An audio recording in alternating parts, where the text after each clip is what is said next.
Hi, everybody, and thanks for joining today's program. I am here with Caribbean economist Marla Dukharan. Welcome, Marla. Thank you, Melissa. Happy to be here. Marla, you wrote an article recently that got a lot of attention. You've talked a lot about some of the various reforms we should implement in the Caribbean to build a more successful, a more sustainable future, such as fiscal responsibility frameworks, renewable energy. Could you talk to us about some of the other reforms that you think is necessary for us to embrace here in the Caribbean? Sure.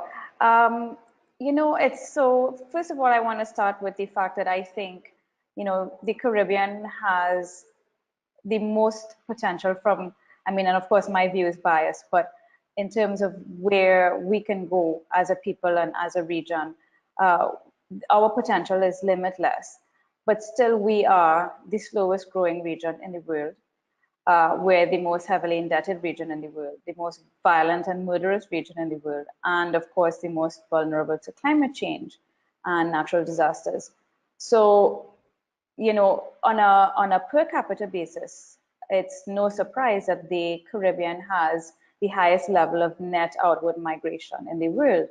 Part of the reason for that is because people don't feel that they're able to get the economic opportunities that they need in this region, but also because of the crime, because of natural disasters and so on. People have moved on to find safer and more stable places to live elsewhere in the world. And so my point is that if we don't solve the problems that face us in the Caribbean fairly quickly, at some point maybe there won't be anyone left to solve these problems for. But if we do manage sustainably to solve some of our most fundamental problems, fiscal rules being one that you highlighted that I think is most crucial to manage our fiscal affairs, because that pretty much affects so many other things. I think if we're able to solve the other problems quickly and in a sustainable manner, we can really make this region a place where other people would want to come to live from outside of the region. And we can create a net inward migration, which I actually think we need, because most countries in the Caribbean are actually suffering from low birth rates and birth rates that are lower than the replacement rate. So they have population decline and aging populations. So one of the things I think that is happening, one of the trends on a global scale that I think could really help us in the Caribbean to realize more success and more progress, is the gig economy. And so there are different terms that people use to refer to the gig economy. There's the gig economy is basically the amount of work that's available online on a short-term basis. So you have people calling it the digital economy and other words. There's, for example, the gift economy and barter economy that's related to the gig economy. But basically, this online space where people can do work and be paid for the work that they do in hard currency is a large and growing space that the Caribbean can potentially tap into, Caribbean citizens, that is. But also, I think the Caribbean is a perfect place where we can attract people from outside of the Caribbean who want somewhere comfortable to live and work, but they can work not just in the Caribbean within our geographic borders, but they can work online and be able to earn money online and not depend on the local economic opportunities. So I think that online and gig economy is really something that we should take a closer look at in terms of how can we leapfrog and how can we achieve a sustainable and more successful future. And what type of reforms are necessary in order to really prepare the region for that gig economy? So first of all, of course, we need connectivity. There are some countries that have really good connectivity that's strong and stable, but not all the countries in the Caribbean can boast that. And there are some countries where rural areas, for example, there's weak connectivity. So we need to have connectivity that's strong and stable. But also we need to have basically digital and online financial inclusion. So people need to be able to transact digitally or online basically, so that they can make payments and be paid for the work that they do in the gig economy. And to do that, there are some banks that offer online banking in the region. But there are some people who can't get bank accounts with these banks. And so the financially excluded, the unbanked, basically, are the ones who I think digital mobile banking, sorry, would make the biggest difference in this regard. And that way, they can be able to tap into the potential of the gig economy. So those are the two things that I think are critical for our citizens to have to be able to access the gig economy. On the Do flip you side, sorry, go ahead. do you have any idea of the size of the gig economy? Well, according to Forbes magazine, more than 1/3 of the US workforce, or 55 million persons, are currently working as freelancers, which is the highest number on record in the US. And 85% of US economies say they will transition to an agile workforce in the next few years. So this is not an exact indication of the size of the gig economy, but in one country, which is the US. According to the World Bank, sharing economy platforms are expected to generate 335 billion US dollars by the year 2025. And McKinsey suggests that by 2025, again, online talent platforms could raise global GDP by up to 2.7 trillion US dollars and increase employment by 72 million person full-time equivalent positions. And one more thing on one more country, in China, by 2020, online platforms are expected to make up 10% of China's total GDP. So that's huge. I mean, we don't have the Caribbean equivalent data, but China, the US, and the global figures all indicate that this is a large and growing sector of the global economy. And so what else is missing? So we talked a little bit about financial inclusion from the standpoint of, what is the role of the state and what is the role of the private sector in seeing this develop? You mentioned the sharing economy too, and I know that there was an Uber experiment, we can call it, in Trinidad that didn't seem to work out. So in order to create an enabling environment for this to actually flourish, what needs to happen?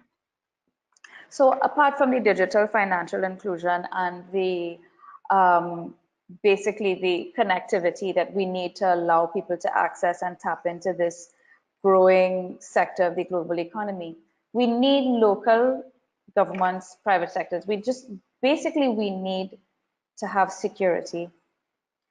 I think that the fact that one of the Uber drivers was murdered here in Trinidad was, even though there's so much debate as to why Uber pulled out, and the government said it had to do with information sharing, even though Uber countered by saying they gave all the information they were asked for. One can't help but feel that the fact that one of their drivers was murdered had something to do with their decision. Now, unless governments can assure their citizens and ensure their safety and security, first of all, you're going to continue to have this net outward migration that I spoke about earlier. But you're also not going to be able to attract the net inward migration that I think is possible from people who live in, in regions throughout the world that are either uncomfortable or not as beautiful as the Caribbean is. But why would they come here if their security is threatened? I think governments need to create an environment where people are safe, not just for the gig economy, but just for the entire economy and socio-economic progress to take place. Because Jamaica is a perfect example of how you can get everything right in terms of your macroeconomic variables, inflation trending in the right direction, unemployment, growth, debt, everything, fiscal numbers. But unless you deal with the crime problem, and they've ended up having a state of emergency in the northern parts of the country earlier this year, unless you deal with the crime problems, it can potentially undermine everything. So governments need to make sure that there's security and that the crime is addressed. But the other thing they need to do is they need to create an enabling environment. So doing business reforms are important, are critical, which Jamaica did, by the way. And they are now, as far as I recall, the highest ranking in the Caribbean in terms of the ease of doing business index. But those are the two main things I think that the government needs to really work at in order to create an environment, not just for our existing businesses, but for us to be able to capture the benefits of this gig economy. Okay. And one of the article that I gave mention to at the beginning was called The Future is Female and Digital. Yes. In that order. So referring back to that, why female first and digital second? Can you talk to us about why the future is female? Honestly, I know that headline probably, or that title probably might have rubbed some people the wrong way. The reason why I say the future is female first and digital second is that, first of all, in the Caribbean, as we know, women are increasingly more educated than men.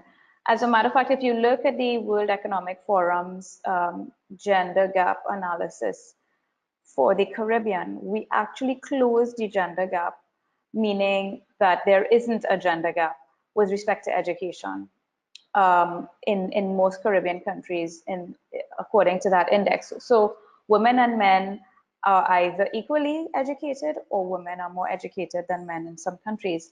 Yet still, there is a gender gap with respect to incomes, and there is a gender gap with respect to senior positions, basically, and women in authority and decision-making positions, and in positions of government, parliament, and so on. So even though we are as educated or more educated than men in the Caribbean, we are still not compensated as well, and we are not given the level of authority that men are. So that means that women are a huge underutilized resource in this region.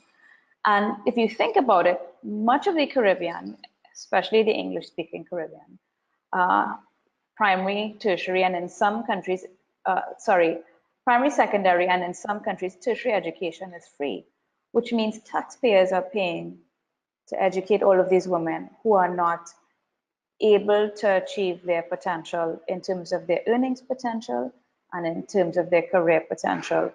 And so this is why I think that I felt compelled to say that the future is female, because unless we recognize what a waste of a resource women are in this region and in other countries in the world as well, then we will continue to underperform. So, for example, on a global scale, McKinsey Institute found that if women were to participate in the global economy identically to men by 2025, we could add as much as 28 trillion or 26% to global annual GDP. And that's roughly the size of the US and Chinese economies combined. So if we were able to let women earn as much as men and achieve the positions of authority that men can, then we can add the size of the Chinese and US economy to the global economy. And that, just think of how many people can be lifted out of poverty and how much better everyone's lives would be if that were to happen. So that's why I said the future is female first and then digital after. And how do we get more women included in the digital economy? So there are some statistics globally that talk about the gender gap as it relates to women online and digitally. It says that basically 250 million fewer women than men are online, as the global internet user gender gap expanded from 11% in 2013 to 12% in 2016. Women are much less likely than men in the same age group and at similar education and income levels to use the internet. Women are 14% less likely than men to own a mobile telephone. Women are 30 to 50% less likely than men to use the internet for economic and political empowerment. And when they do own mobile telephones, women are less likely than men to utilize mobile data, social media applications, or SMS services. And according to the World Bank's Global Findex report, women face many more barriers than men do with respect to accessing financial services. So, be it online or otherwise. So what do we need to do? I think there is room for policy intervention here. And I think that if we recognize women as an untapped resource and we have a gender-based element to, for example, budgeting in this region, then it means that we can plan and craft policies around getting more women online, getting more women financially included, and giving women, and this is also important, giving women the support they need, because let's face it, women are still much more responsible for homemaking and caregiving for the elderly and for babies, for kids, than men are. But if women had the support they needed, then and the access they needed and the financial inclusion they needed, then women can more and more work from home in this digital economy platform and be able to earn income using mobile phones, using laptops, using tablets than they are currently. And if they're able to achieve greater levels of income, then they can afford the data plans that we spoke about earlier, that women are less likely to have a mobile data plan. So I think there is room for policy intervention here. And I think there is room for the government to do more to make sure that women are given the kind of support and the access that they need so that the whole economy would benefit. Because if women were able to achieve higher incomes, then that's more tax revenue potentially for the government. And that's more incomes for a family, more likely that families are healthier and better educated. So the benefits will redound to everybody, not just the individual women themselves. All right. Well, thank you so much, Marla. I appreciate this. Is there anything else that you wanted to add before we wrap up today? I just wanted to reiterate that I think that the online and digital economy represents untold opportunities, or presents untold opportunities for those of us in the Caribbean. And the few things we have to get right, like I mentioned, financial inclusion, dealing with crime, and having access to mobile access and access to the internet in a strong and secure connection. I think those are things that we need to have anyway, but can potentially as well help us to leapfrog from a socioeconomic standpoint. And I think so it's important, I think, that the governments get these few things right. All right. Well, thank you so much for being here with us today, Marla. Thank you. Thanks for the opportunity.